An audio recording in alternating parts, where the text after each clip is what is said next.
అశ్వత్థపత్రం అంటే రావి ఆకుతో, రావి లేత ఆకులతో కాలేయ వ్యాధులు, లివర్ సంబంధించిన ఫ్యాటీ లివర్ అయితే సిరోసిస్ ఆఫ్ లివర్, ఏదైనా ఎలాంటివైనా కాలేయం పోయింది మార్చేసుకోవాలన్న కేసు కూడా ట్రీట్మెంట్ చేయించుకోండి. ఏ వైద్యం వాడతారో, ఆయుర్వేదమా, హోమియోపతియా, ఇంగ్లీష్ వైద్యమా, ఏ వైద్యం చేయించుకున్నా సరే దాంతోపాటు లివర్ తొందరగా కోలుకోవడానికి, మందులు బాగా సపోర్ట్ చేయడానికి మీకు ఎలాంటి సైడ్ ఎఫెక్ట్ లేకుండా పరిష్కారం ఏంటంటే లేత రాగాకులు తెచ్చుకొని రోజుకు ఒక ఆగనమాట మెత్తగా నూరి ఆ ఉండ కొంచెం పాలతో వేసుకోవాలి.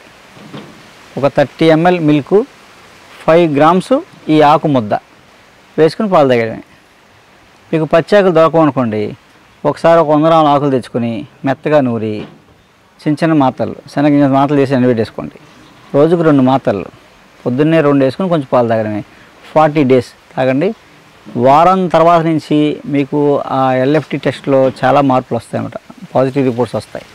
అలా 40 days వరకు లివర్ ఫంక్షన్ నార్మల్గా ఉంటుంది. ఆ బైలిబిన్ అవన్నీ కంట్రోల్కి వస్తాయి. లివరు బాగా యాక్టివేట్ అయ్యి, లివర్ మళ్ళీ సెల్ రీజనరేట్ అయ్యి కాలేయం మళ్ళీ పూర్వస్థితికి వస్తాయన్నమాట. వచ్చి ఆ కాలేయ సంబంధ వ్యాధులు బాగా తగ్గుతాయి. తర్వాత మనం మెడికేషన్ కూడా తగ్గిపోతుంది. సో ఏంటంటే ఈ లేత రాగాకు అంత బాగా పనిచేస్తుంది.